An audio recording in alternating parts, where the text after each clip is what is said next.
Tina Linnell Debrescu, is that right? Tina Linnell Debrescu, something.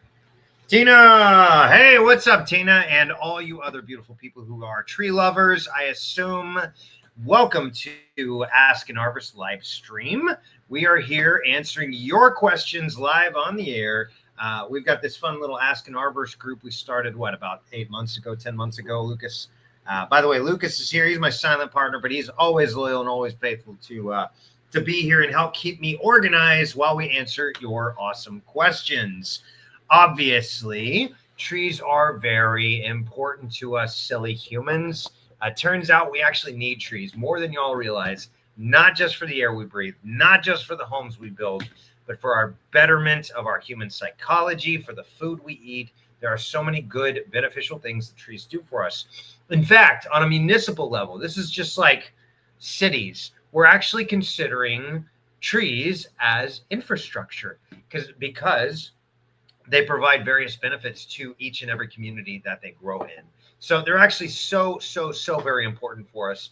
And unfortunately, there's just a lot of misinformation out there, a lot of big questions out there about what to do with your trees. So we've set up this group where you can ask your questions. Myself and some of our other arborists go on there and they answer those questions so you can enjoy your trees instead of dealing with them. So thanks so much for being here and a part of this community.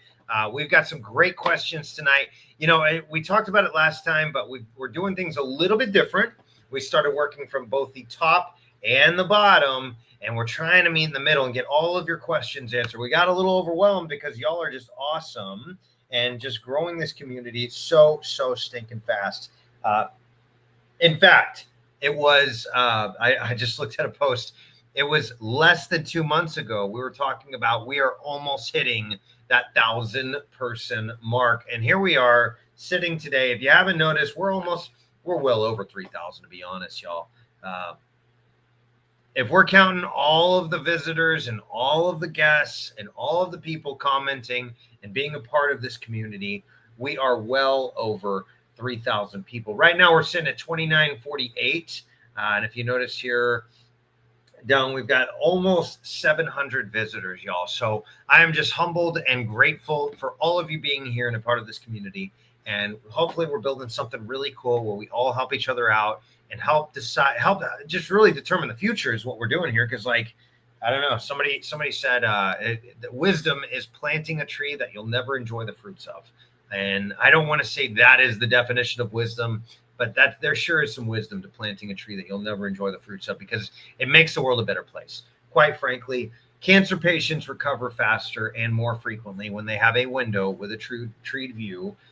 Psychology, there's so many human health, mental health benefits, and physical health benefits that trees provide in our lives. So let's go to the discussion here. Let's see when it was. That was July 16th. It's now 2 months later. I was saying we're about to hit 1,000. So in 2 months, that's 1,000 a month, y'all. I can't even keep up with this. So keep going, y'all. I love it. I love a good challenge. Keep bringing on your great questions. By the way, soon Lucas brings up a really good point. Thank you, Lucas. We are in communication with some of my friends, some people that I really know and trust in this industry. And they want to do some live streams with us. So hopefully one of these days, you're going to see not just myself, but some other leading experts in the industry. Hopefully people that know more than I do, honestly, because believe it or not, sometimes I doubt it. But, you know, there's actually a lot of people that I look up to that are what I consider my superiors. I was just talking to one of them today, a guy named Rick Sampino, who in 2008, I went to work for, not knowing that this guy's a living legend, that he was the world's 8th board certified master arborist and one of the only at the time registered consulting arborists. I think it was something like number 300 something. By the way, my RCA number is 800 something. It's 859. So that just tells you how far advanced he was. He was 500 below. There have been 500 registered consulting arborists that came between us. So he's still a top leading expert. But guys like that, I really love bumping shoulders with. And one of these days, we're going to get them on here live and answering y'all's great questions too. So thanks again so much for being here. Let's jump right into it. Today, we've got Tina Linnell de Brescu. I'm so sorry if I'm mispronouncing your name, Tina. But she says, hi, I've got 3 Fireblaze maple trees. Those are going to be a red maple family. We just started seeing brown spots on the leaves. Can someone tell me what they are and how to treat it? Ooh, yellow leaf sickness. That's funny. That's not a thing, by the way. Yellow leaf sickness is a joke. Yeah, so you've got some sort of planting issue going on here, Tina.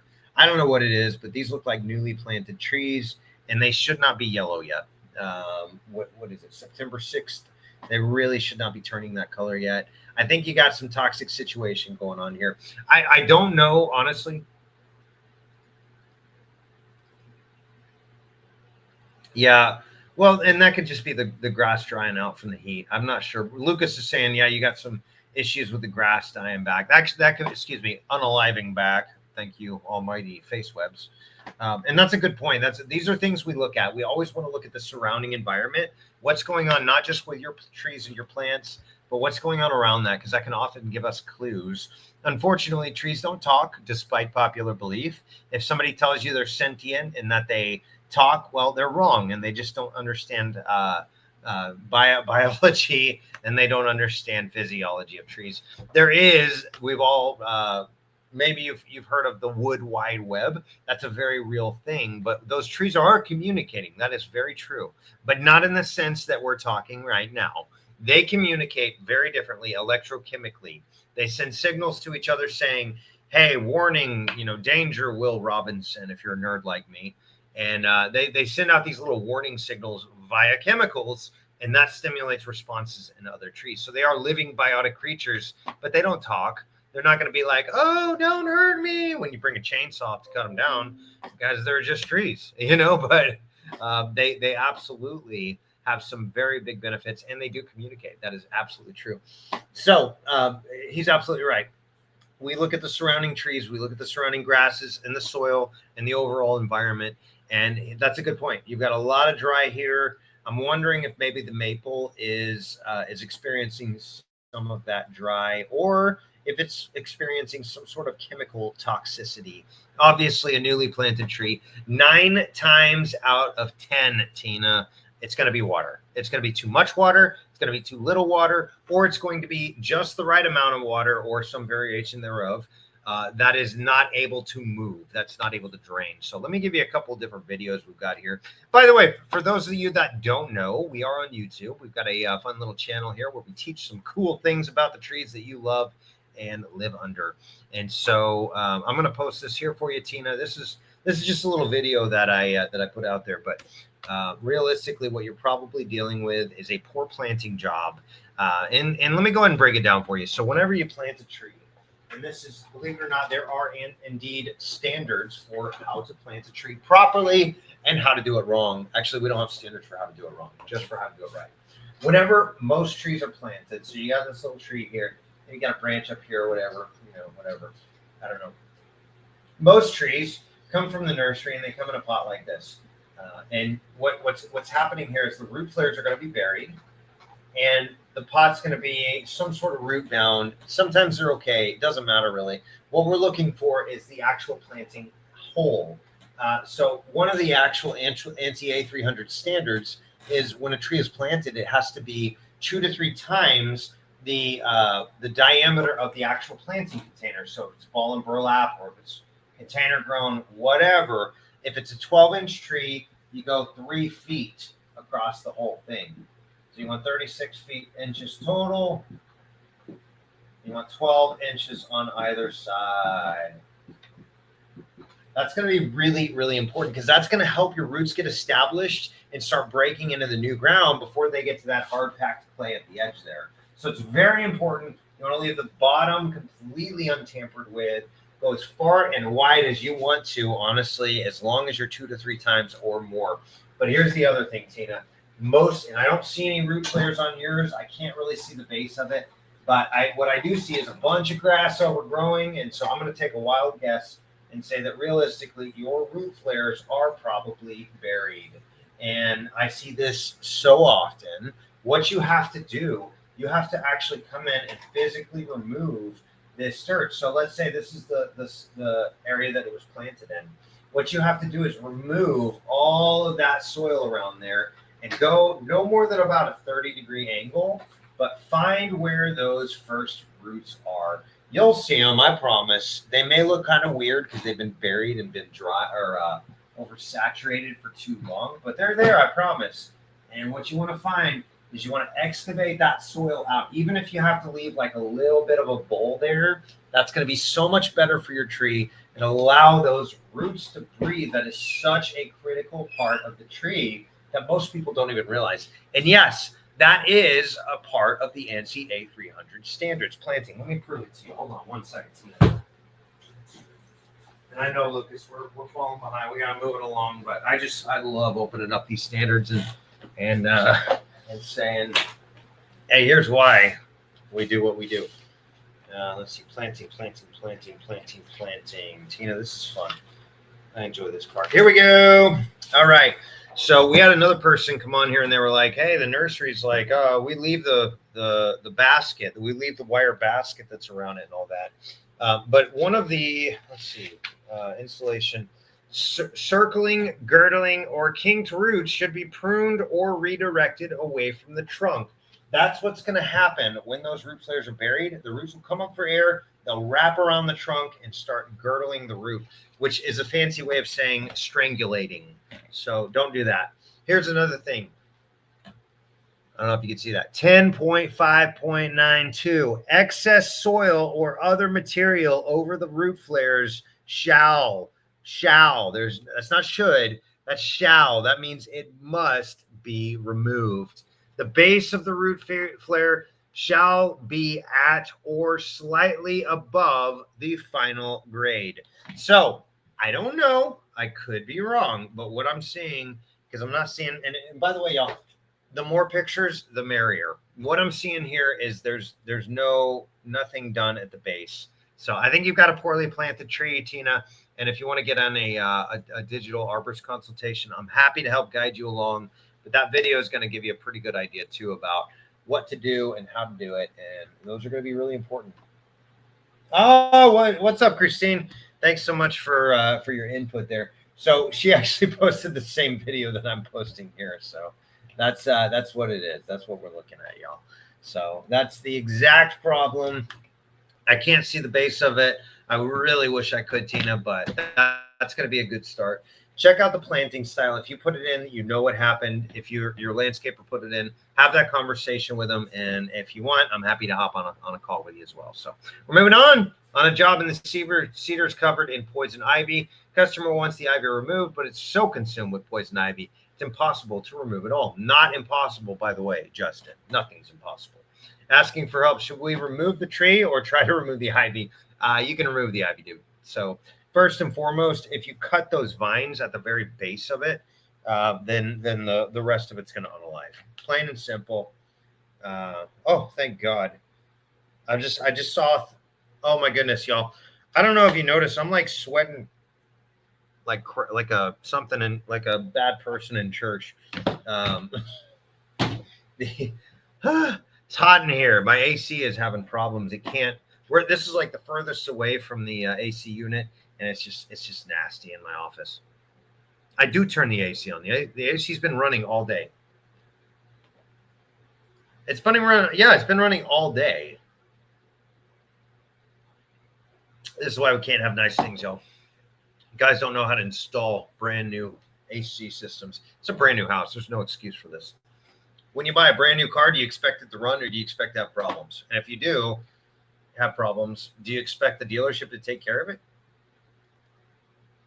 What's that? No, I took that out. No, so that thing actually was draining water into my office. So that's even worse. So that's even worse. Yeah, I had a little window unit over here and it was fine for a little bit, but the humidity was up to 80% in my office. And that's no good for those who are sensitive to mold like myself and my whole family. So we had to get rid of that thing. And it was draining water into the house. It was a terrible unit, terrible unit. If you buy one of those, make sure you get the really fancy, like $800 ones. Otherwise, they're not worth it, I promise. Okay, so Justin's asking about this poison ivy. Let me show you what I would do. Because yes, it's going to be extremely difficult to get rid of all of it. But here's the thing. Every plant on this planet, y'all, has to have some way of absorbing nutrients. Epiphytes do it differently than your standard trees and landscape plants. Some actually steal nutrients from the tree and things like that. They'll actually root into the tree. What you've got is you've got a big old cedar tree. That's, I don't know if that's what it looks like. You got all these little vines growing up.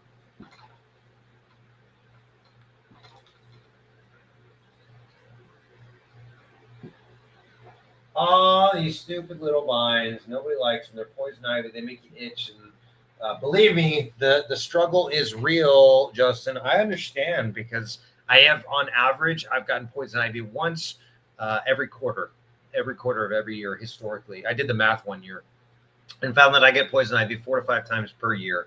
I hate it. By the way, whatever happens, if you're a guy, wash your hands before you use the restroom.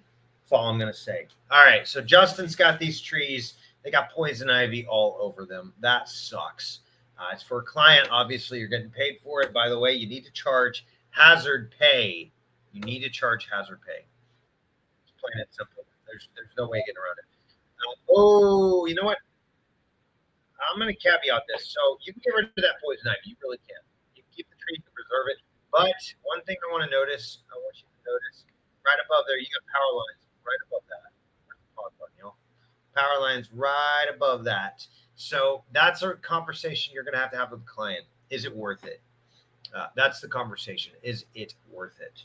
So what you can do is whenever you sever the connection of these vines, the rest of it can't grow. It just unalives. So there you go. If you want to get rid of it, it may take 3 years for the remaining portions to be gone and decay and the fungal pathogens to attack them and consume them.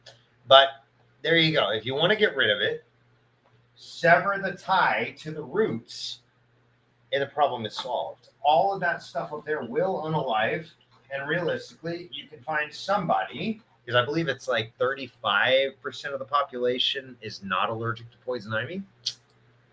Great thing to know. If you happen to be not allergic to poison ivy, you can charge more for doing these kind of things because who cares? You just play around in it. The urushiol oils don't affect you. You go about your day and you just made 2 times what you would have paid on a normal job. So anyways, yeah, Justin, I'd find a guy that's not allergic to it and stick them out there and just have them sever the bases and just rip those bad boys out of the tree, get those vines out. I'm not a fan, for those of y'all that know me, I'm not a fan of Roundup. But here's the thing. When you cut those, when you sever those, what you can do is actually just paint Roundup right on that root, and the tree, the vine, will suck it down into the rest of it. What's that? Paint. Yes, Lucas said keyword paint. Do not spray it because you will affect that cedar. And that's a nice looking cedar other than the topping they had to do for the power lines there. So anyways, Justin, we're moving on. I hope that helps, buddy. Feel free. By the way, for those of you that don't know too, on our website, we actually have a really cool program where essentially we become your arborist. So let me pull it up real quick. So we call it the Arborist Support Program. And essentially what we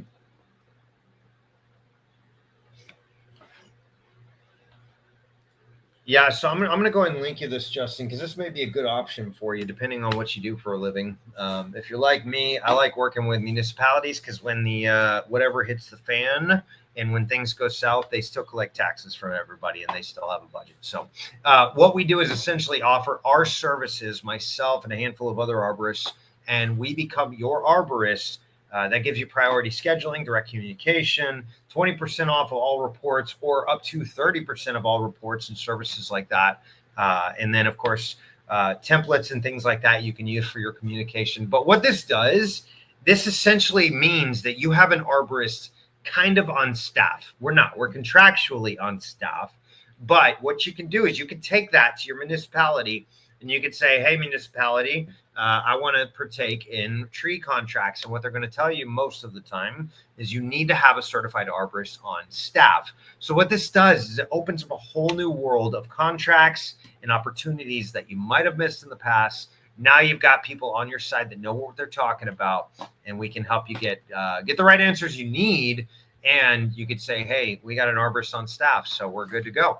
And it's not a lie. It's very true. So we'd love to be that partner with you guys. So Justin, that just a little, hey, heads up, we do offer that as a service. So if you want to get into bigger contracts and things like that, I'm happy to help guide you along. So we're moving on. Camillus, New York, 13031. Hey, that's a great way of putting your name in. Well done, Mr. Anonymous. Camillus, New York.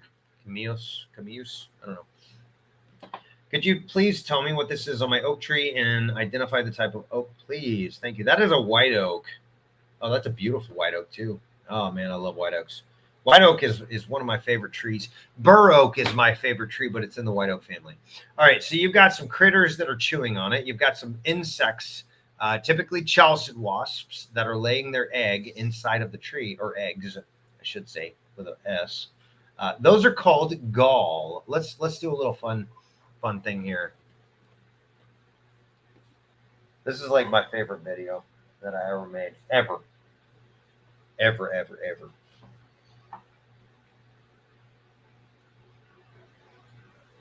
You'll see why when you watch it. That's gall. Generally not a problem. What you want to do is just overall improve the health and vitality of the tree. That's the treatment for there. Oh, what's up? Okay, I like it. I already. Yep. Oh, that's what I need. I need to post that here, not there.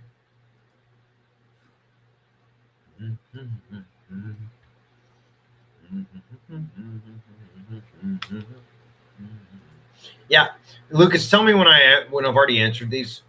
So, but yeah, brilliant way to disclose the location as your anonymous poster name. That really helps know the location. Yes, absolutely. And you're probably getting into fall, by the way. I don't know where in New York you are, but yeah, those are gall, normal, not a big deal. Usually chalcid wasps, tiny little wasps. They will not sting you. They'll only sting and lay their eggs in your tree. Moving on. Hope that helps. Casey is asking, where you at, Casey? Nobody knows.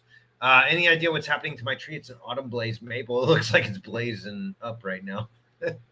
Over just a couple of days, the leaves turn on the top and one side. None of the branches are snapping. They will still have moisture and can still bend. Search for bagworms. Only found one in the whole tree. Yeah, bagworms are not the only creature that will attack a tree, by the way. That looks like a newly planted tree. That is going to be a watering issue, I believe, Casey. It could be too much. Could be too little. Tell me a little about your... Oh, yeah, those are leaf miners, by the way. This is like primo example. Look at how beautiful that is. So leaf miners are actually tiny little bugs that live inside, in between the outside of the leaves. So the leaves are like this. You got cells in between them. Some of them vascular, some of them other cells that collect sunlight and convert that water and CO2 into sugar, essentially glucose, or we call them photosynthetes. What the leaf miners do, they eat the cells in between the edges of the leaf. So you and I look at that as flat, like a piece of paper. But realistically, if we were to look at that piece of paper under a microscope, it would be really, really, really thick, right? So same thing's happening with your leaf here. Those leaf miners get in there and they start chewing away at the living tissue. Delicious, nutrient-packed food source there. So that's what's going on with those. The rest of it is watering. You've got a poorly planted tree, and it looks like it's either getting too much or too little. I don't know, and if you could tell me more, that would be helpful. Tag me in that, Matt Latham. Go ahead and tag me in that, and maybe we'll see if we can figure it out. But essentially, the treatment's going to be pretty, yeah. Okay, here we go.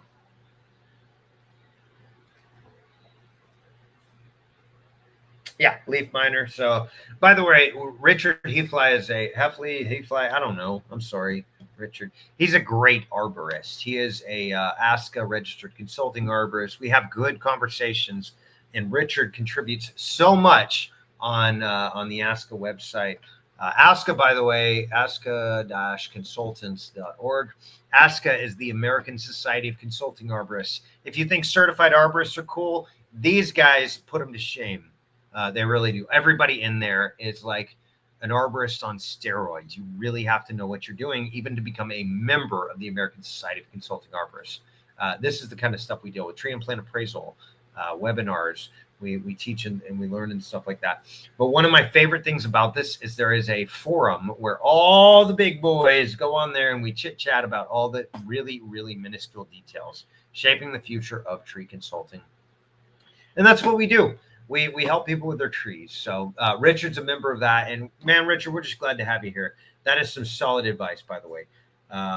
Oklahoma, we've had a couple of heat waves this summer, but the last two were actually cooler. Another consideration, look at the blotches in areas of the dieback is chemical damage. Have there been any sprays applied to the lawn or driveway or roof in the past month? It still could be scorched from heat longer than 2 weeks prior. I'm encouraged to see the tree looks very healthy until this point. So whatever caused it was sunny. Yes, I'm thinking it's too much water. It could be a chemical issue. That is very, very possible. I second this. Also, the color of the soil is very red. Clay. Now, Oklahoma makes sense. I know Oklahoma. Y'all got that red clay. It's actually a beautiful red clay tree, and so I'm sure they didn't take a whole lot of care while burying it. Yep. Yeah. Check out that video there, Casey. I think you've got some solid advice in there. I think you got a planting issue. You got a stressed tree due to something that shocked it. I think it's probably water. It could be herbicide damage, something like that. But keep the herbicides away from it. Give it water, but not too much. That's important.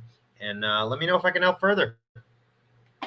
Hey, what's up, Jeff? Licensed irrigator in Texas. On the irrigator forum on Facebook, fully 70% of the members of that forum have no qualms about taking out a major tree root or series of roots to make their repair, even talking about having to use sawzalls or chainsaws to remove them. That's great. I love Guy when you come on here and talk. Guy he's another one of those ASCA members. And I thought he was a registered consulting arborist. Apparently it's not. However, he's been teaching in our industry for like 3 decades. So Guy is one of those that credentials or no credentials, you're still my superior. Okay. That's all there is to it. First thought is, why is the irrigation line that close to the trunk in the first place? Second thought is, when irrigators get licensed, are they taught or tested at all on how to manage those situations? And the answer is, as I am well aware, for example, they simply don't care. And that's what I've found to be true. They don't care about the trees. They don't understand that they're living, breathing, eating organisms. I love it. Pedrito's saying they're not even that smart. So it's a pretty simple licensing procedure from what I understand. Better off would entail offering a better service and capable of charging more for a better job and building a reputation that they care. Everybody wins. I agree wholeheartedly. Yo, and Michael, again, this is one of those that I'm going to push you a little bit.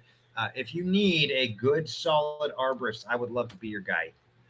I would, because unfortunately, I see so many landscape professionals, air quotes, so many irrigators, so many contractors, so many hardscape guys, so many pool guys. So many of these guys don't care. And the reality is that they're charging thousands of dollars to come in and put in a brand new irrigation system. And the end result is an unalived tree. So we don't want that, y'all. We want good, healthy trees that also get irrigation. So, hey, do better, man. It sounds like you are, Jeff, and I would love to connect with you. And let's talk. Yeah, I think you're onto something. Fully 70% of the members of that forum have no qualms. Okay, yeah, let's talk, dude. Let's talk.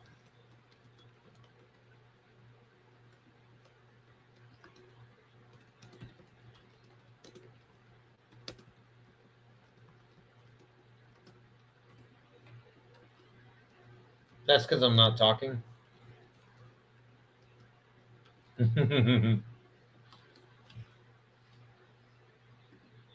Yeah, hopefully we'll connect, Jeff, and I'd love to go through a few options with you, and maybe even teach for that group, man. I love teaching this stuff to guys because trees are important. Patrick's asking, hello, I got an ugly apple tree that makes ugly apples, and my wife wants nice apple trees. I love that. This is what I got. Any advice? Welcome. Brilliant. Brilliant. Such a dude response. Such a dude, Patrick. Yeah. Okay, let me give you a couple products that I think are going to really help you out there, pal.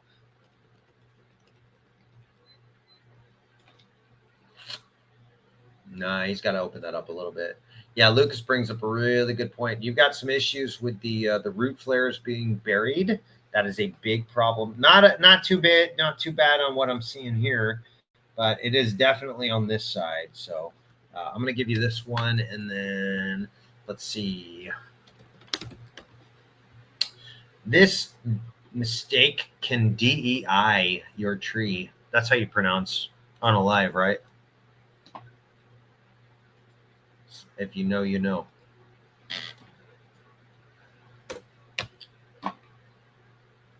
Shh, Lucas, we don't say those things. That's not politically correct, y'all.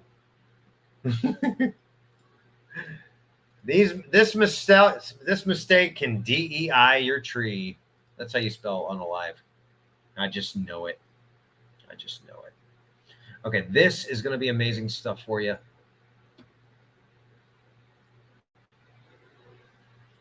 Yeah, I agree with Christine 100%. Mulching is going to be your best friend there. What you're going to need too, though, is some extra resources for your tree because he's struggling. He's really struggling. It looks like you might got some fungal pathogens that are affecting the tree. I'm not sure, but that fruit looks awful rotten, whatever you want to call it. It's all the same. You got fungus eating it, dog.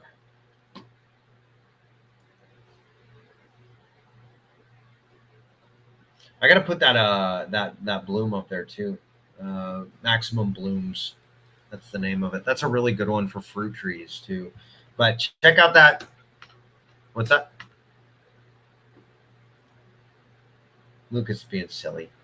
All right, we're moving on. Hope that helps there, Patrick. Hey, great name, by the way. That's my next in line brother. I'm the oldest of 4 boys, and that's too much testosterone for one house. Like, I really feel for my mom. She's got to be an angel or a saint or something. Definitely. All right, Aaron's asking, hey, y'all. Hey, what's up, y'all? You're from Colorado? Where'd you get that y'all from? I don't believe it. I think you're from Texas. This is my Sad Spring snow crab apple. Crab apple? Yeah, crab apple. In Colorado Springs. Last fall, she was looking kind of shabby. Started looking strong this spring, but has struggled all summer. Now it's looking extra rough, and I'm not sure what else to do. Checked midsummer and no bound roots. Watered maybe twice a week in the summer when it's hot. I love that because you hadn't been to Houston lately. And minimal in spring and fall. Any help? Yeah, minimal is best. Definitely do that. Clean the root flare. Do deep and infrequent irrigation. Yeah, I saw the same thing. Aaron, you're going to have to get that root flare exposed. That's going to be super critical to restoring this tree. Here's that video again for your viewing pleasure. Yeah, this is going to be very important. You got to get rid of all that soil around there, Aaron. That's going to be super critical. The other thing too, let's take a look at it. I saw it here. Yeah, it's tomatoes too. Yeah, cool. I hope they came out really nicely. So that's a watering issue. You got too much or too little water, one of the two. I'm not sure which. It's very important to make sure that your tree is getting good drainage, though. Now, in Colorado Springs, I could be wrong, but I might not be. I'm not sure. Tell me if I'm wrong here. But I believe you've got a sandier soil, so your sand is going to drain a lot faster than our clay here in Houston. So go ahead and try that out. That'll actually add some good organic matter, too, and really help the soil just to grow and thrive. Let's see. Did I add it here? No, I didn't add it here. Okay. So that's another great product. Microlife Humates Plus is going to add basically everything to. So Humates, if you think of like compost is organic matter that's been broken down. Well, Humates are organic matter that's been broken down into compost that's been broken down a second time. So it's super concentrated compost essentially. So it's going to give it a lot of good carbon, which is going to essentially feed all the beneficial microbes, which will suppress those that you're seeing here. But to me, that looks like a drainage issue. The other thing too is in Colorado Springs, you probably got a high salinity level in the soil. And so that'll help to actually absorb some of the salts so it's not going to pull moisture away from your trees. So, hey, hope that helps. And again, as always, if you want, I'm happy to get on a digital arborist consultation with you. Just hit this button here and schedule a time. And it does cost $90, but there's a cool coupon in there if you just wait like 15 seconds. Hope that helps, Aaron. We'll see ya. Mike's asking, can someone ID this tree? Online pick ID says Norway spruce. Another says white spruce. This plucked out of glacial rock crack in Michigan. Up. I don't know what up is. At about 10 inches tall 28 years ago. Cool. It's grown into a beautiful tree, and I would like a professional identification. So they're all saying white spruce. I'll be honest, I'm not the spruce guy. I know spruce as a species, but I don't know spruce as an individual. So I'm seeing white spruce, white spruce, white spruce. Interesting. Yeah, I wish I could help you more, but that's really, I know when to call it quits. So hope that helps, Mike. Hope you got some great answers and really figured that thing out. So what a cool story, though. 28 years ago, pulled it out of a glacial crack.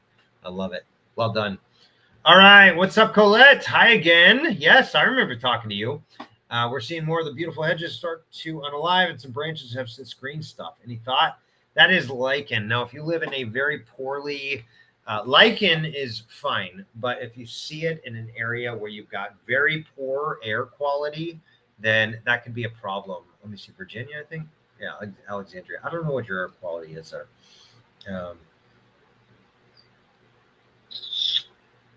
Those are azaleas, though. I recognize that.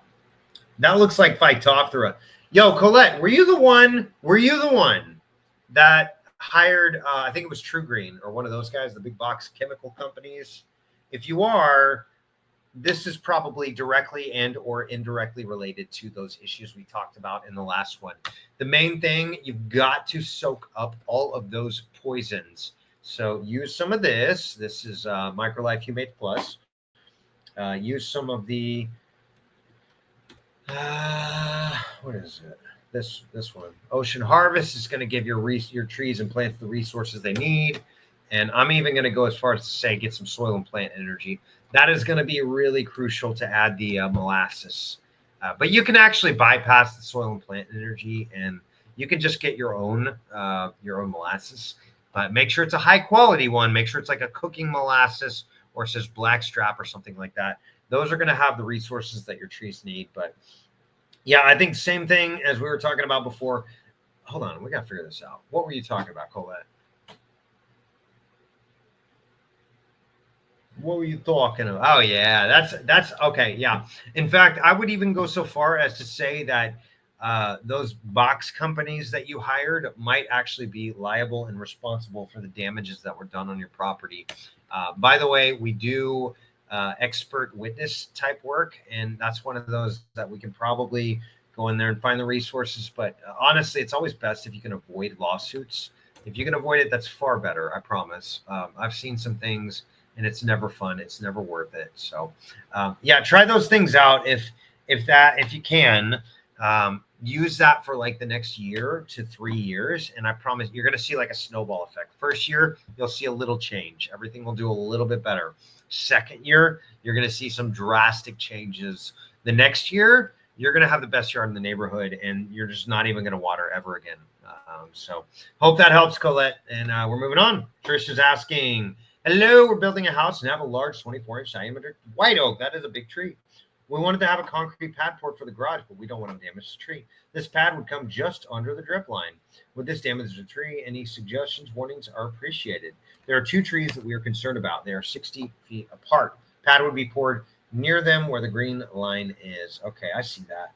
Hi. What's that? Root bridging? No, I don't think that qualifies, actually, Lucas. So Lucas brought up root bridging. That's going to be far enough away. I think you're okay. However, Tricia, what I would do is I would absolutely get what we call a tree protection plan or a tree protection ordinance in place.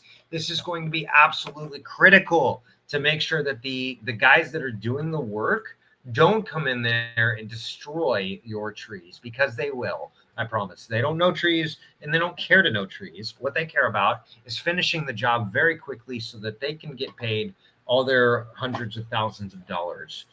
It's a big game. Even if you've got a custom builder, it's the same game. Those are the same contractors that work for the big boys. They just take a break from that and come work on their little private jobs as well. So do me a favor. This is one of those, I can't really give you a silver bullet and say, can I say bullet on Facebook? I don't know. I don't care anymore. I can say bullet on Facebook. Yes. Okay. We're good. I don't want to get doxxed, y'all. They're going to shut me down. Oh my goodness. The Facebook overlords. Ah. Anyways, there is a whole science to preserving trees through construction. And so I would love to help you with that. Give me 1 second. I'm going to show you a book.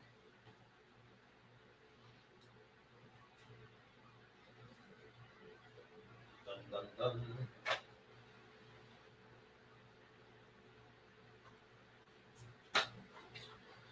Believe it or not, there are indeed NCA 300 standards specifically for tree preservation. It's chapter 9 in the 2023 updated version. This is preservation of trees through construction. We also have a best management practices resource to coincide with that. How do I flip this camera around so it's not backwards? But best management practices for managing trees during site development and construction. This is 123 pages. No, it's not. That's the other one I'm thinking of. This is 65 pages of really, really condensed information. And you can go as far as to do, this one is 100-something pages. What are we at? 170, 180, 183.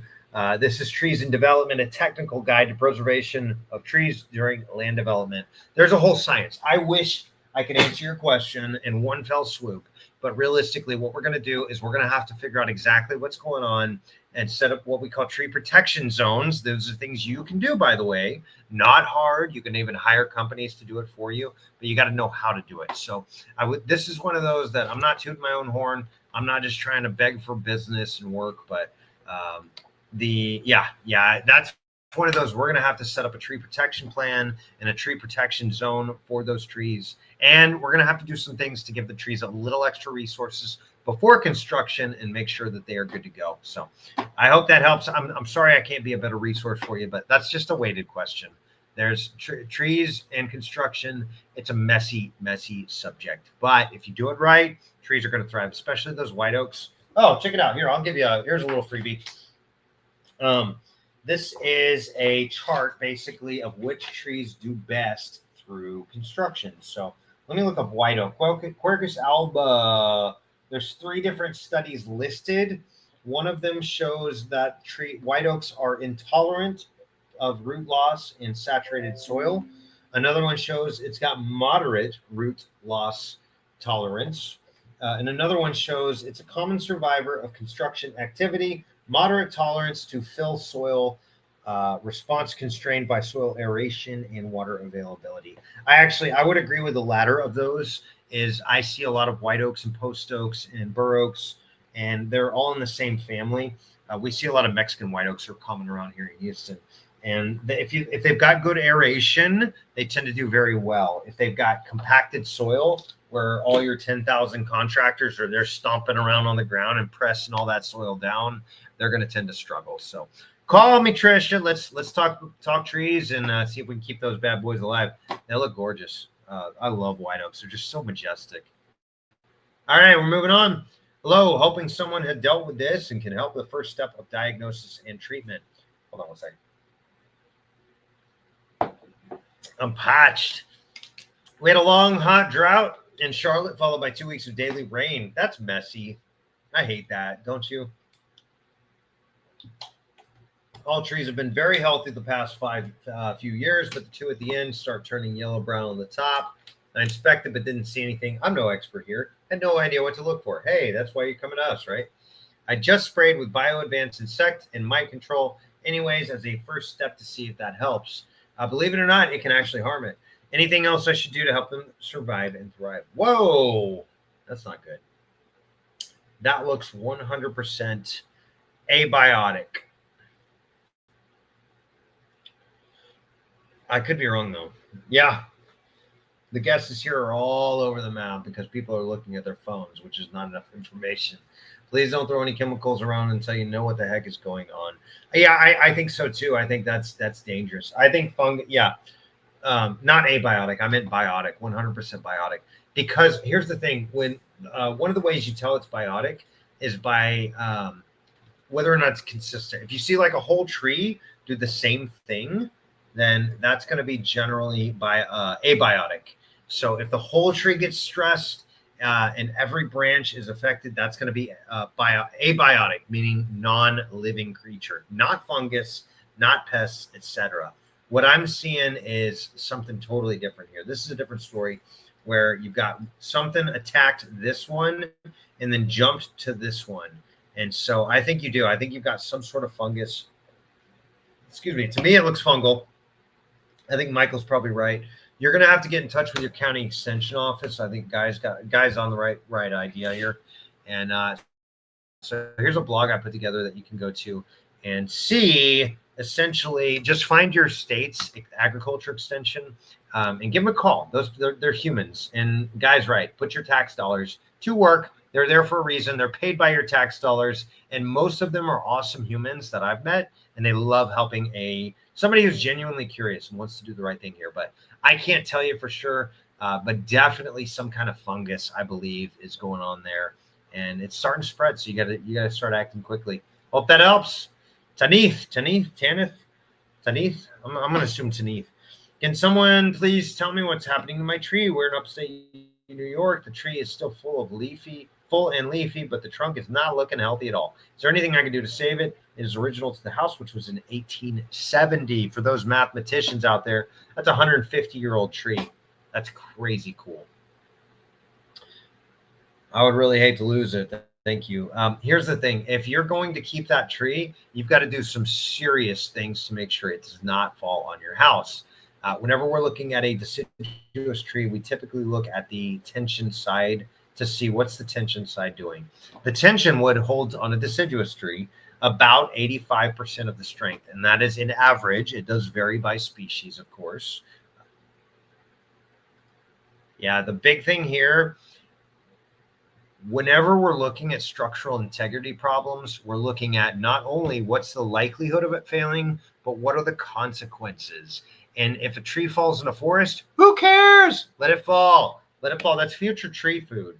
But what I'm looking at here, you got a house right behind it. So that is not a good thing. I'm going to draw this out a little bit because we're going to want to go through this one today. This is crazy.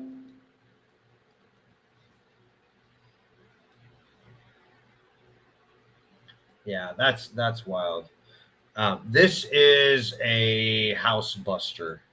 If that were to come crashing down, it's going to be very, very bad.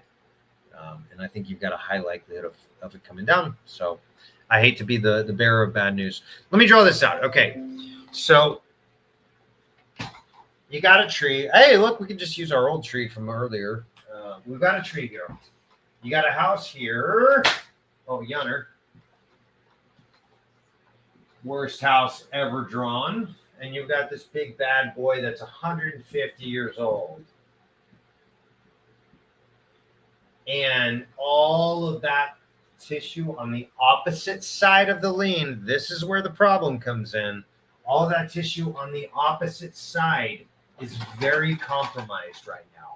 If that tree were to fail, realistically, it's probably coming right towards your house, or it could fall towards your neighbor's house, depending on where the wind blows. So either way, that's not good. What do you feel about Puffco? What's up, Kelly? I don't know. What is Puffco? Talk to me. I don't know what Puffco is, Kelly. Talk to me. Tell me what that is. There is a potential solution here, but you're going to have to be friends with your neighbor here, Tanith. Here's what you're going to want to do. If your neighbor across the street has another tree over here, there is a possibility of cabling those two trees. A possibility. It's a very low possibility, but I have done it in the past.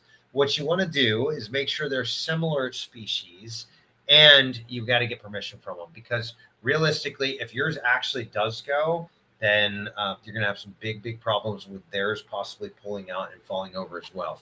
I don't see any trees on the other side, but I don't have a lot to go off of here either, T. So, hey, talk to me.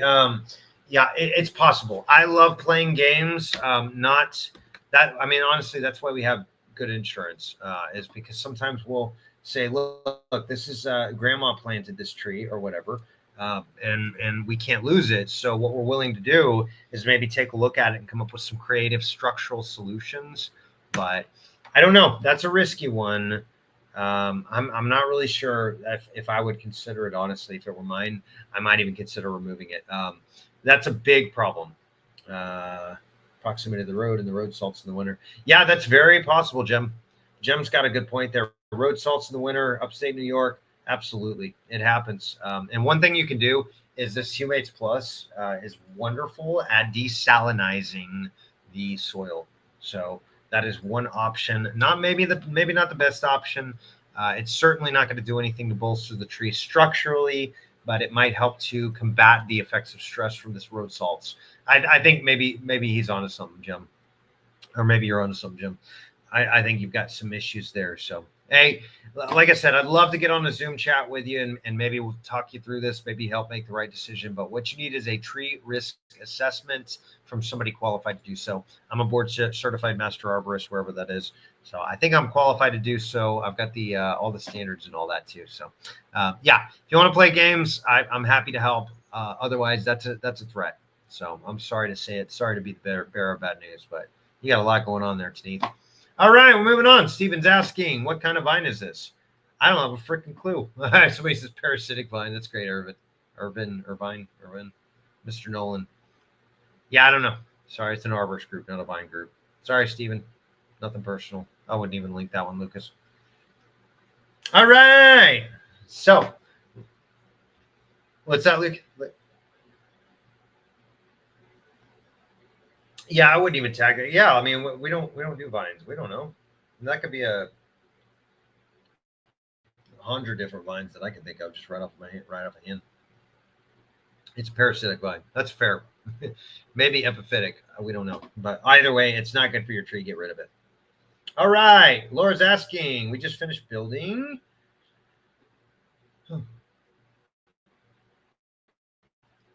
Right. Why didn't they cut that? Yeah, that's not good, Laura. That is not good. What these guys just did.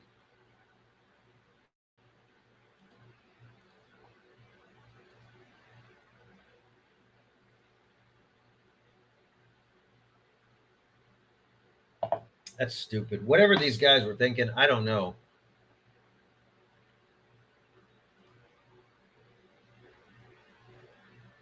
Yeah.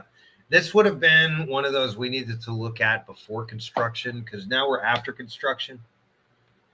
Yeah, but I don't know what is Puffco. Do you know Puffco?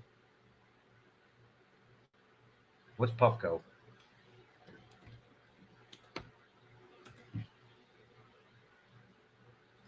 How do you feel about Puffco? The best dab rigs and tools store online? Is that what that is? How do I feel about Puffco, man? That's not this kind of. You're in the wrong channel, man. We're talking about trees, not like trees. What are you doing, dude? No, man, that's wrong conversation, bro. Maybe it was, but I don't know how I feel about it. I don't know anything about it. Yeah, homie, don't play that. No, we don't. Yeah. Not a topic we cover. Yeah. Wrong kind of trees, Kelly. Get your mind out of the gutter and the clouds. See what I did there? We got tree jokes for days, y'all. Hey, Laura, I got bad news for you. These guys really messed this tree up. They should not have done that. That is a fringe tree, baby. Dogwood. Potential for unaliving the tree. We left a 12-foot diameter circle around the tree without any papers. The papers we use are not permeable. They are beautiful, but north of Boston, Massachusetts, we would really appreciate some feedback. I'll tell you what you can do, Laura, excuse me. I'm sorry. You said Boston. Okay. Yeah, that. Well, what I'm thinking, forget root bridging. Root bridging is not going to help. These dogwoods have very small roots. Here's what I'm thinking, Laura. You've got to drill holes through some of these bricks to allow permeation into the soil. At that point, you have to fill it with all the good stuff. Because permeable or not, those trees have to breathe. The roots have to breathe. Like, I don't know why these guys do that.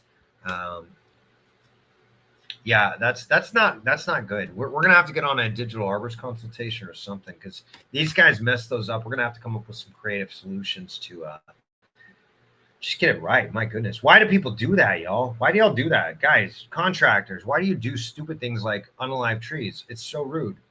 You're like, oh, it's so pretty the things we're doing. It's like, yes, this. By the way, Laura, talk to your tree guy. That Lucas brings up a good point. This is exactly why we have the Pro Arborist Support Plan, is because we want to help guys like this not unalive your trees. But yeah, hit me up. Let's do a digital arborist consultation, Laura. See if we can figure out best way to get around this. But right now, trees are doing fine. 3, 5, 7 years down the road, probably not going to be doing fine. So we need to act now to ensure that we counteract the stressors that they just suffered through. And suffer is the right word. So yeah, a year or 2 years, 3 to 5 years is the average after construction damage has occurred for you to start seeing the signs, the symptoms, if you will. Hope that helps, Laura. We're moving on. All right. Evan's asking, Spring Grove arborvitae. My neighbor's cattle got out and pushed on 2 of my arborvitae. Yeah, they're a lot bigger than those trees too, huh? They were bent pretty good. Had some bark and trunk split away. Tree number 1 seems to have brown past the injury, and tree number 2 is alive past the injury despite a worse injury. My question is, will tree number 1 have new green life come back on the top? Or should I go ahead and top that half this fall? Or should I trim all the brown branches and leave just the trunk center up to see if new branches grow? Sorry if these are dumb questions. They are not. There's a branch that... Sorry. They are not dumb questions, Evan. You're in the right place, man. This is a safe space. We can talk about these things. There's a branch I could encourage to go up to, become the new leader if all the brown needles are all cut off. Yes, you're going to have to remove the unalive tissue. All of that brown is not coming back on cedars or arborvitae or pines or anything coniferous, coniferous, whatever. They don't have latent buds. So whenever you get a brown patch like that, that means the tissue is unalived and you've got to cut it past there. It's not coming back. What you need to do is encourage the new growth to come up and reform that canopy. Make sure you've got a healthy, live, thriving tree. Very important. Yep. Sorry, pal. Yeah, they messed it up. This silly cow. Trees are for humans. That stinks. Yeah, the other thing you want to do too, and maybe this is a good encouragement to you, is just give the trees extra resources, because those arborvitae are great trees. Yeah, if it's dry and dark inside, you can cut it. Yep. Guy is spot on. Listen to Guy Mealer. I don't know. How do you pronounce that, dude? We've been talking online, Guy and I, for like 12, 15 years. I don't know. Hooked on Fauna. What is it then? Is it French?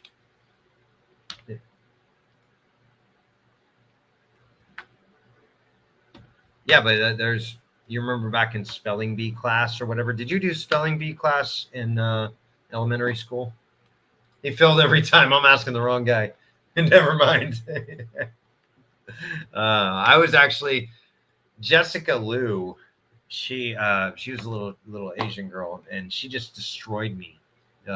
It was so sad because I was number 2. I got second place. But Jessica Liu was like infinitely better than me. And it turns out culturally, a lot of Asian families are very, very, very serious about their education. So that makes sense. This punk idiot white kid comes in and gets demolished by the really smart girl. So it is what it is. That messed me up for life, by the way. I still remember this. I'm like an old head now.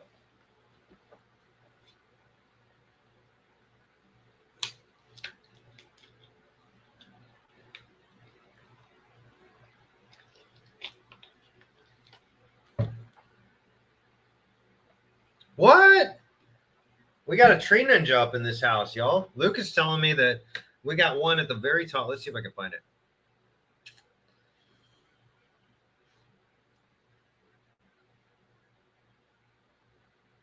I got a whole other page, Lucas. We're good. I did. Crystal Cornell. Yo, you're not married to Matt Cornell, are you? Or related in some way? Look where Crystal works at. The Tree Ninja. That's so funny, y'all. Check this out. I got to do this. Hold on.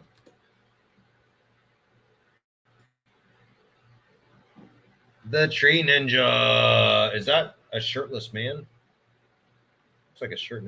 Never been a. Oh, man, you're missing out, bro. This is a good group. Tree Ninja, come join us. Crystal, tell Tree Ninja to come join us. Or you just, if you manage the page, come join us. But I'm thinking trademark issues here too, y'all. I'm thinking I need to sue you guys.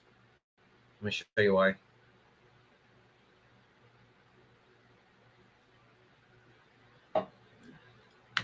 No.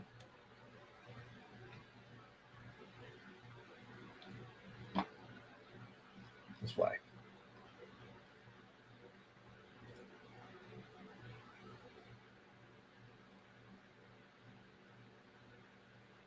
I got proof from a long time ago. I was there first. Tree Ninja. Can you see it? Tree Ninja. Sorry. Bunny trails for days, y'all. Who that Tree Ninja at? 115 followers. I'm going to follow you too just for fun. Gardener in Clearwater, Florida. Man, I was probably a Tree Ninja when you were in diapers, bro.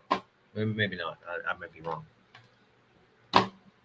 What's up, Crystal Cornell? There's a guy named Matt Cornell. He's a super cool dude. A lot of tree guys know him. He actually invented a certain type of climbing harness, and it's called the Cornell. What is it called? Oh, that's gonna kill me. Or unalive me. I'm sorry, Facebook overlords. I did it again. My bad. All right, yeah. So before we end the night, we're gonna go through Crystal's question as well, because that's just super fun. She works at Tree Ninja. Although I'm calling trademark issues there. I'm gonna sue you. I'm joking, Crystal. Don't. Oh yeah, check that. That's for. What year is that? No, they didn't buy it from me. I would have known because they screwed me on it. 2013, bro. That was 12 years ago. Sorry, I win. March 8th, 2013. Oh, this is 2017. All right, that's a little later, but still, I've been Tree Ninja since you were in diapers or whatever. I had a boss that used to tell me that. I've been climbing trees since you were in diapers, man. Now I'm getting old. I can say that almost. A lot of these kids are like half my age. It's crazy. All right. It was inevitable. I asked for professional advice pertaining to my beauty tree. It has missing limbs from the times over the years I let my neighbor cut my tree. That was rude. That's okay, though. The tree is actually a 4-based tree planted between 1971 and 1980 by Mom. I love it. Look at that. Anne Marie. I love it. Mom's got to be a great lady planting trees like that. I've watched the tree. It's sentimental to me for a few reasons. That's fine. Yeah, I get that. If Mom planted it over 9 years, absolutely. I've watched the tree grow, and it's my solitude going in my backyard. I've loved and cherished it all my life. Now, I was told that my neighbor the other day wants to build a greenhouse in her yard. They've already decided to cut my tree. They can't remove your tree if it's your tree. They can cut all the branches on their side. I'm an honest person. I don't feel blindsided, but it's backwards to tell me the owner of the tree on my property, they're going to do whatever they want. Just something I cherish. I think they thought they could pull a fast one since they didn't ask or anything. Honest opinion, please. Honest opinion. What you need to do is you need to work with them, Anne-Marie. I think you need to have a good, solid conversation. I am happy to jump on a Zoom call and get on a digital arborist consultation, and we can talk through this together. Because that's the thing is realistically, you've got a neighbor. They're going to be there. Now, maybe they're going to move later on. I don't know. But realistically, they're going to be there for a number of years, and you're going to have to deal with them. That's normal, by the way, in these tiny little places. Okay, so guy's asking, where's the property line in relation to the trunk? If your house is on the right and the fence on the left, is on the property line, there are 2 overhanging limbs that can be reduced, but taking them all the way off would make the tree more lopsided, probably damage the tree structure and health. Guy is spot on. He's going to be on this Zoom chat one of these days. If they want branches pruned, I recommend that you hire a professional to do it so it can be done in a way that minimizes harm to the tree. Absolutely. If they want to dig out the roots, you can volunteer to pay for a foundation. That will minimize damage to the roots. It looks like you own the trunks. I think that's right. I could be wrong here. We're going to see what Anne Marie says. So you can make it clear in writing that they do not have permission to send the contractor onto your property to climb the tree. Can you post a picture where the 2 trunks join and where the trunk joins the earth? Let's see. Oh, beautiful. Also, what's your zip code? That's a great question, too. 2323452. Oops, not maps. Naps. I want maps. 23452, is that right? Okay, Virginia Beach. Oh, I bet that is a beautiful, beautiful area. Okay. First Landing State Park.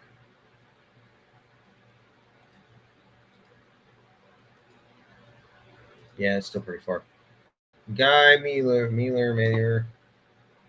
Yeah, you got a green box there. That's not good. A lot of utilities going on all up in that business. Not letting them dig this up. They have the right of way in order for them. They have to do the right way in order for them to get what they want. The property line is, I don't know what that means. That's not good. What kind of vine? Poison ivy? Please call 811 and get utilities located like electricity, free service. Have neighbors mentioned the vine. Is that a loblolly pine? I was wondering the same, actually. I thought it was different. I thought it was like Norfolk. What's up? Yeah. Lucas brings up a pretty good point. I understand the sentiment there, Anne Marie. You've got to do some things to structurally bolster the tree, whatever you do. I'm making sure pictures are so deceiving. Looks good from that picture. I'm making sure they follow the Virginia Beach guidelines, do what they want. I will hire a lawyer if they don't do right by me. She said her mother would pay money. Money is not a problem for them. That's lazy. I'll just make your own money. Stop relying on your parents. Thank you for common sense. Stand your ground, Javier Aguila. Thank you, Anita, because people do not respect the situation. They've done everything they want to over the years. I'm always pressed to cut it. I have 2 arbor tree companies. Arbor tree companies tells me they're probably not good at what they do, Anne Marie. I'm sorry.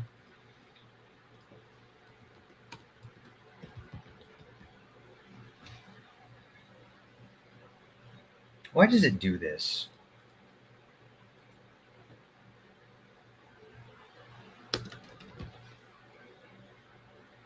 This is garbage.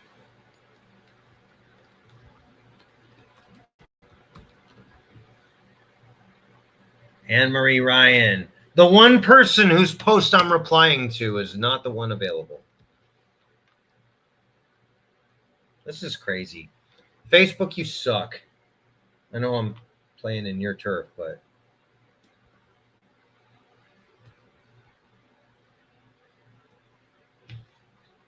I'm just going to talk to you in person.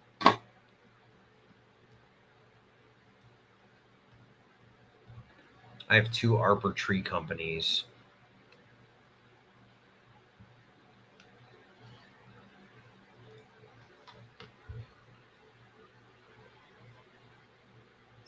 So adorable.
Well, I don't know if that went through. There it is. Okay, cool. All right, Anne-Marie, give me a shout. Let's talk through this together. That's a sticky situation, but if you play your cards right, then I think we can have some pretty good results. So we would need to get on a digital arborist consultation and really get a good analysis of the situation and make sure we kind of finesse our way into the client's heart or into the neighbor's hearts. All right. So Brandon's asking, what kind of tree is this? That is a box elder, Acer Negundo, I think. I call it a poison ivy tree because when you're 60 feet in the tree and you look down and your rope is entangled in it, it looks like your rope is entangled into poison ivy. Spot on. That could be a sumac too, some sort of sumac. Hey, what's up, Sprouting Arborist? Great to have you here, buddy. Made it again.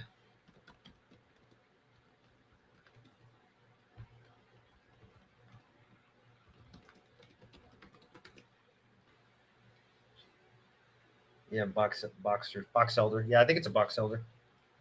Yeah, box elder are cool.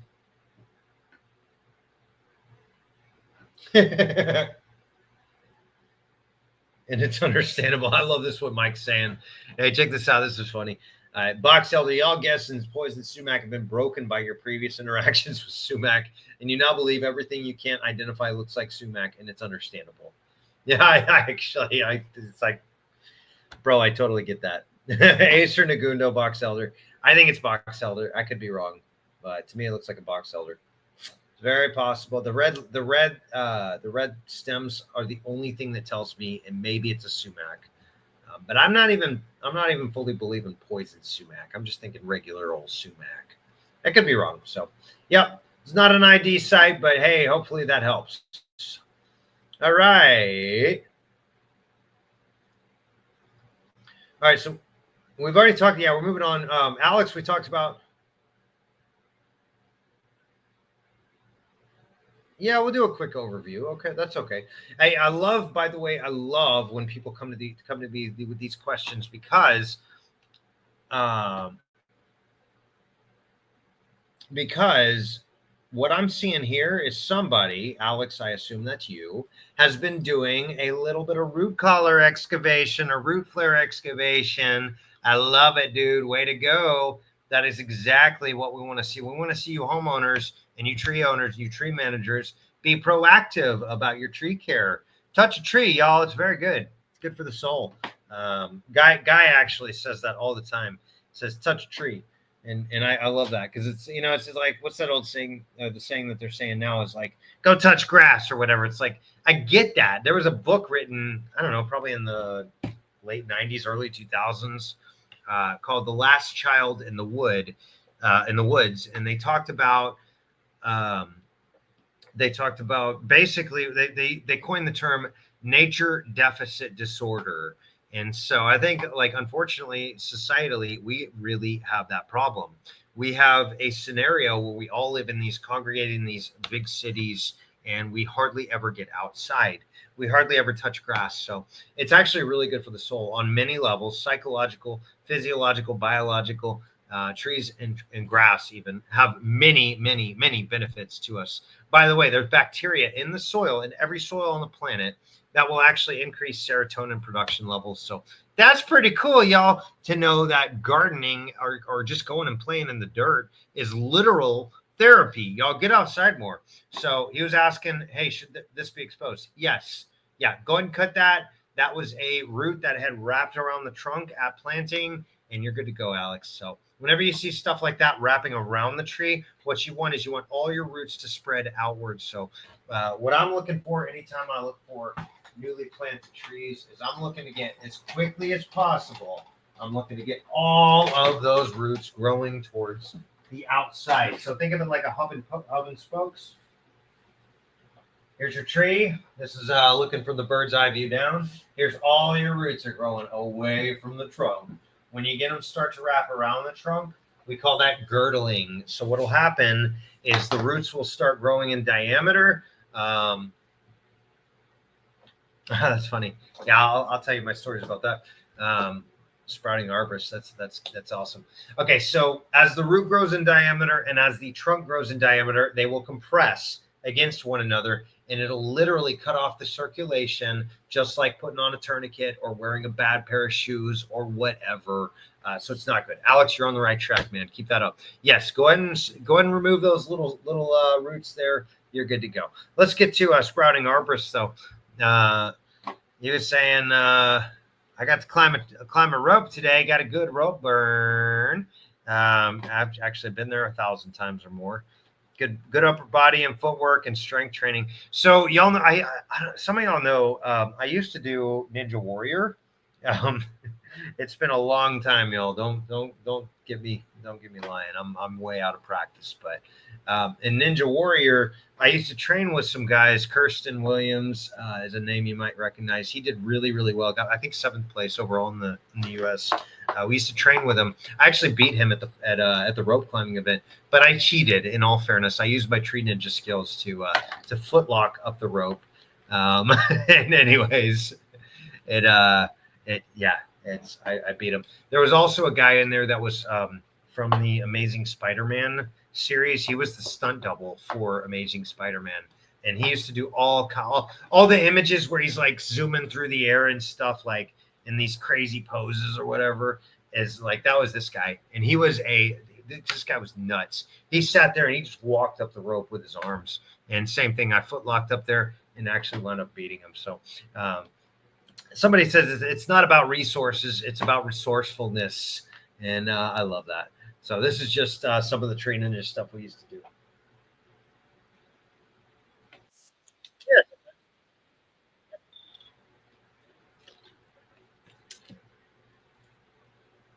Yeah, so Lucas is asking if we got devices to help climb assist, if you will.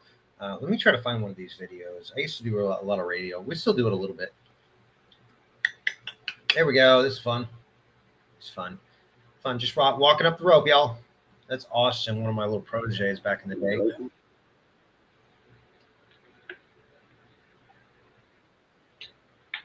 This video was done in December 11th, 2014. So there's your tree ninja. I was already getting called tree trimming ninja back then. So suck it. Sorry. I'm a little salty on that, Crystal. What was it? Cornell? I'll be all right. I'll get over it. Yeah, but Matt Cornell, if you are related to Matt Cornell, dude, I got nothing but respect for you guys, because he's awesome. I made sure to have a good foothold, and I got a burn on the side of my leg. Ha ha! Been there 1,000 times. Yeah, it stinks, buddy. All right, we're moving on, guys. I've been talking too much. Kevin B is asking, we got 4 bulbs cypress. The largest one is right next to one of our gray water sprinklers. Can you guess? I call that a fecal tree. Bald cypress, by the way, are one of the few that actually prefer a saturated soil. They can live and grow and thrive in that. Trees are 14 years old. You can see the 2 on the right have grown okay. The 4th just recently getting some height. Each of these were visited by an arborist here in D-Town, the big D, with air spray. Yay! I love it. I love it. Air spade. Anytime I hear air spade, I know that you've got a guy that knows what they're doing, Kevin. Where are you at, Kevin? You said D-Town. 2 on the left seem to be having trouble getting their growing in order. Just wondering why they're having so much trouble getting tall like the other 2. Do I need to reduce the branches on the very top so I can get a lead branch? No. Look at the leftmost tree. No, yeah, I see it. You got squatty old tree there. They're struggling. That's okay. What you've got is a hormone issue. Is the tree is not producing what we call apical dominance there, Kevin.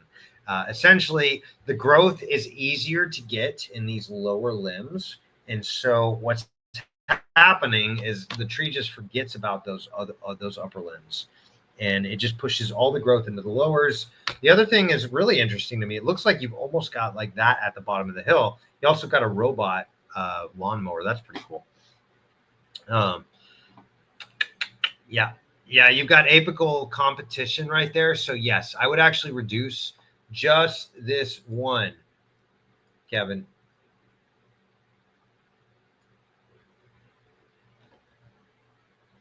Yeah.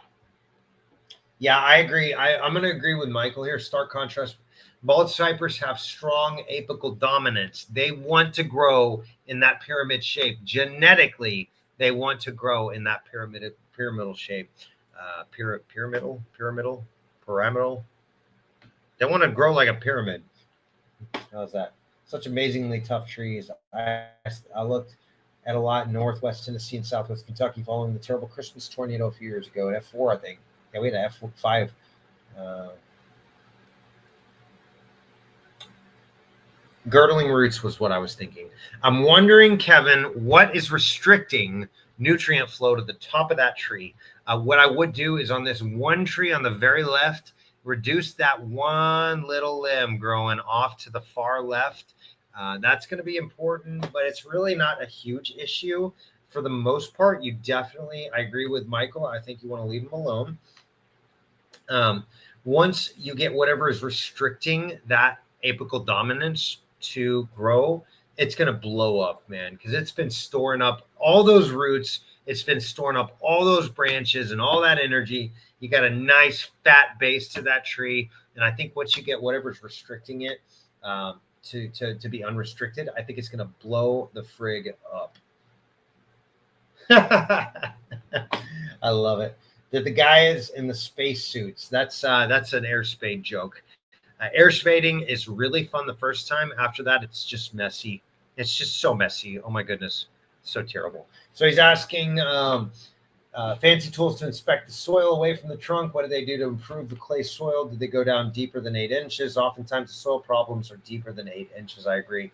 Is there any way? That's what she said too, probably. Is there any way to share the wealth of gray water to those 2 trees on the left? I agree. Fecal water is a good thing for trees, and it's going to add a lot of nitrates, believe it or not, a lot of good bacteria. Yo, you got some great advice on here, Kevin. If you want, I'm happy to get on a digital arborist consultation. We can look at it in person, and maybe I can provide a little bit more wisdom on the matter. But man, I think you're on the right track. I think the air spade, that tells me the guys know what they're doing. I do believe that you've probably got a girdling root of some sort or multiples that are restricting the base of those. I see a little bit of a drop at the very end on both of these trees on the left, which is interesting because that's where you're having the problems. This one is stunted. The far left one is stunted on the right. The one we're looking at directly here, this guy is stunted more on the left, and it looks like that's where the root flare is obstructed. I could be wrong, but Kevin, that's just my initial thoughts. And man, you got some awesome trees there. I love the fact that you're hiring guys that come in with their spades. That is not a very well-known tool in my industry, but it needs to be. All right, we're moving on. Okay, wait. I wanted to see what Sprouting Arborist was saying too. I just climbed a small rope in my PE room, but man, it was fun. I had good technique, I guess, because some of my classmates struggled. Good. Whoop them good. Sprouting Arborist. Whoop them real good, man. They deserve it. That's how we grow, is by a little friendly competition. If we didn't have friendly competition, you think any corporation would do well? I think some would, but not very many. All right, Jane's asking, I was away for 2 weeks. When I looked left, my tree looked green from Maine. Jane from Maine. Like it. Jane from Maine. Wait. Lives in Sierra. Okay, never mind. From Maine. Lives in Arizona. No root flares. Poor planting. Brand new tree. Tree is being watered on the irrigation system. I just checked to ensure it's working properly. And it is Chinese pistache. I have one just like it that was planted the same 2022 in the front yard, and it is thriving. Does anybody have any idea of what's doing this or what to do to fix it? I think you've got to, consider mulch for sure. The root flare is buried, so that's a problem. Almost hit the delete forever. What's rocks all over the roots? That's a good point. You got rocks there like crazy, Jane from Maine. Those are going to superheat it. So you want to get rid of those and replace it with a good solid mulch. It is Arizona, right? So a lot of ththose trees are going to get used to it a little more. But Chinese pistachio, that ain't a desert tree. It needs some mulch for sure. I think Guy Mayer, however you pronounce it, dude. How many years am I going to know you without knowing how to pronounce your name? That's not good. I'm sorry, guy. I love you. You're awesome. One day we're going to talk in person, or I'll see you at a conference or something. It could be in 10 years. I don't know. All right. Yeah, Jane, you got a planting issue there. Too much water pooling probably there. You've got all of that draining right into that section. So I would imagine that is a cause of it. But that to me looks like it could be too much water or too little water. But I don't think it's too little. It sounds like you're irrigating it, and that shouldn't be an issue. So try those things. And yeah, you could do the scratch test too. Scratch the underside of the bark, see if it's dry and brown or green and thriving. If it's green, let it be. If it's dry, go ahead and remove it. So hope that helps, Jane. We're moving on. Jim's asking, 2 black cherries, about 3 years old, live in Western New York State. I'm interested in moving them to another location on my property. When is the best time to do that in the proper way? You are going to have to go through the ANSI A300 standards, my friend. Jim, this is the ANSI A300 standards. And let's see if I can find it. If you see here, it says planting and transplanting standards. Believe it or not, there are actual standards that some really smart dudes and ladies figured out years and years and years ago about how to transplant a tree properly. There's also a best management practice that goes over that as well. This is not it, but this is just an example. ISA is the International Society of Arboriculture. They come up with basically codifying this into a plan. And so these are the standards. This is the what. This is the how. And so what you're going to want to do is make sure to follow that to a T. Generally speaking, winter and early spring is the best time to transplant a tree. But you're in New York State too, so if you're at risk of getting a hard freeze, you might want to hold off a little bit. So, hey, I hope that helps, pal. Yeah, if you want, I'm happy to get on a digital arborist consultation with you, and we'll see if we can figure this out together. Oh, how difficult is it to help an old struggling pine? I have one at home and was thinking of applying the microlife and removing dead wood as long as my parents were fine with it. Yeah, I think that's a good idea. I would give it, and Sprouting Arborist, I'm going to leave you my my email here. Y'all don't spam me, please. Shoot me an email, man. I'm happy to help you out. I'll do it pro bono. You've been a great part of this group, so just talk to me. We'll get on a Zoom chat and we'll figure it out. All right, we are moving on. I want to say we're kind of getting caught up, aren't we, Lucas? How far away are we from caught up, or just no? Son of a. All right, we're not close. Never mind, because I'm getting tired too. All right, y'all are just wearing my butt out. Let's do 3 more. That's a great idea, Lucas. Let's do 3 more. We're gonna call it. I have been on a death litigation case all day today, and my brain is just spinning. So, yeah, Sprouting Arborist, reach out to me, man. We'll hook you up. You've been a great part of this group, and I'm happy to do so. All right, Robert's asking. So this is three to go. Oh, yeah. Just whenever you're ready, man. Whenever you're ready. What's that? We're not on what? Oh, did I skip one? Oh, I skipped a bunch of them. Look at that. Look at me. All right. Sorry, Scott. I'm almost just bypassing over you here. All right. So, my bad. Can anyone tell me what's happening with this tree and what should be done about it? Yeah, no, thank you, Lucas. I really appreciate that. All right. Can anyone tell me what's going on, what's happening with this tree and what should be done about it? Thank you. You're welcome, Scott. Looks like a spruce to me. Ooh, that's funky. Look at those gall. Gall, y'all. It's gall.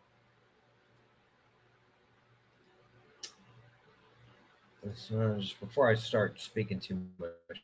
Ooh, yeah, look at that. All those openings where the bugs busted out of there. Scott, you got some gall. You got some insects stinging. Did I say 30 words online on accident? Insects with a T. Insects. That are basically laying their eggs inside of your tree, which is normal. And what they're doing is they're laying their eggs, and then the tree responds with this crazy growth. We call them galls.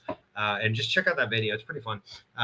The main thing is you want to improve the overall health and vitality of the tree. You could do some insecticide as like a trunk injection or like a trunk spray or something like that. The main thing is you're just going to want to give it some extra resources, make sure it's healthy. It actually has the defense mechanisms to handle those things on its own. But when I see that, I don't see just the gall. I see an unhealthy tree. And I could tell that by the discoloration, by the really, really short and squatty little needles, by the lack of space between each leaf and each leaf node. And there's you got a stress tree here, Scott. I don't know exactly what's causing it. I do want to ask you a question, though. Do you use herbicide? Do you use a weed and feed or anything like that? But yeah, that's my main question is I'm wondering what's going on that's stressing the tree out, that's leaving it prone to all the critters coming in and taking advantage of your stressed tree. So I hope that helps, man. Yeah, I think you got a bunch of issues going on there. Specifically though, your specific question is the answer is those are gall. Those are galls. Pretty normal. They happen all over the place. All right. We're talking to Derek here. Hey, Arborist, what is on this lilac? It is not anthracnose. That is called chlorosis. And I agree, Kristen, spot on. You got to get a soil sample. Very important. Where's that? Here we go. Talk to your local agriculture extension. They're going to be able to point you in the right direction. And you can actually typically, they accept soil samples and they will do a full analysis of it for you. But that's it looks to me like it's maybe a chemical burn of some sort. Could be like paint chips flaking off and getting into the soil. It looks like a phytotoxic kind of scenario there. So yeah, hope that helps, man. But again, as always, I'm happy to take a look at it in person via a digital arborist consultation. Just hit me up and we'll get online together and figure it out. Hope that helps. All right, Linda's asking, hello, Arborist. Hope you can advise whether there's an issue with these oaks. Much of this spring's new growth turned brown and fell off. Wondering if I should supplement or some kind of sickness. Good question. Let's take a look at it. What you got? I don't know what kind of tree is that.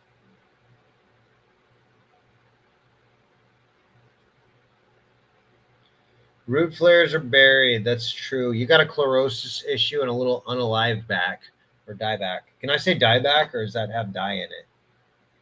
Or dieback's okay. Yeah, you got a little dieback. Dieback's a word. And so if they're going to dox me they're going to cancel me for saying arboricultural terms, like forget you, Facebook. I'm done with you.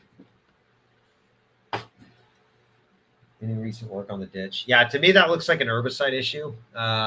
Linda, I think you've got a phytotoxicity type scenario going on. This is one of those, I think a soil sample is going to help. But what I really think is going to help is figuring out which products. Yeah, I think which products were applied to the lawn. Let's see. What are the answers here? Guy, we moved here this past spring and haven't applied anything yet. Good. If herbicides were applied, their effects will diminish over time. Yes. Yeah, I'm gonna. Yeah, I think doing this is going to help, Linda. I think that's going to be a wonderful resource for you. You want to mix that with about. Well, I'm just gonna go through this one too because that's important as well. What you can do is add. This is a bacterial solution, and it will help to just create a healthy growing environment for your trees. Don't spray it in your house because trichoderma can have toxicity issues with humans, but feel free to spray that all over your yard. And that you want to definitely mix with a good, like a really good high quality molasses. So get you some blackstrap molasses or some cooking molasses. That'll help. I love this Ocean Harvest too, just as a general fertilizer. It's not so much necessary. The Humids Plus are gonna be your best friend. Hey, later, Sprouting Arborist. Thanks so much for being a part of this chat tonight, man. Yeah, glad to have you, and have a great night as well. We'll see you next time, buddy. Yeah, so Linda, you've got some issues in the soil. I do think Guy is right. I see that as herbicide damage. Definitely, you got some big long-term issues there. They have been mismanaging this tree for years, And so, yeah, you're going to have to get rid of the root flare or the dirt around the root flares. That's going to be important. You're going to have to amend the soil a little bit. Like I said, that Humates Plus is awesome. The Microlife Liquid AF is awesome. Those are just going to be general health upgrades. A lot of those bacteria in the Liquid AF are actually they're actually heterotrophic. So what that means is they'll consume any pathogens that are in there. But many of them too are also nitrogen fixing. So they'll actually pull nitrogen out of the air, fertilize your tree for you. Bacteria, fungus, that's what makes the world go round. It's not the almighty dollar. All right, let's go one more. Northeast Alabama. I'm wondering what kind of tree this was. It was unalive standing, so I cut it for firewood. That's an oak. Yeah, we're going to do one more. All right, these are videos I posted. All right, we're getting close to like caught up, aren't we? No, we're not, are we? Stop laughing at me, Lucas. All right. Give me some false hope, please. I'm begging you, man. All right, so Linda's asking, I've been noticing bare limbs in the middle of this oak. Tree from a distance. Any clue what's going on here in Alabama, don't you know?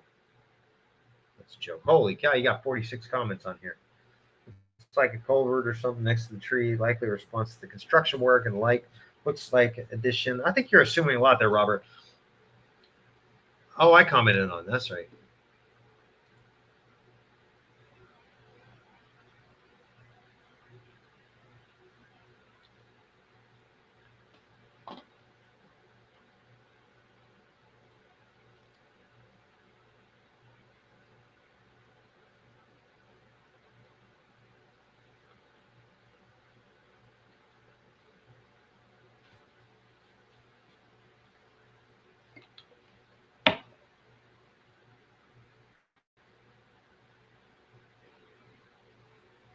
Oh, look at that. That's cool.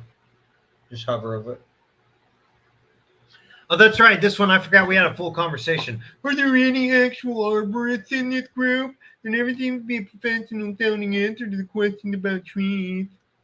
Do you read all the comments? There are only 2 here currently, and neither are giving an answer, but I know there's been a lot of sound advice given. Still didn't answer my question. Did we kick this person yet? Don't. All right, let him be a whiny little whatever.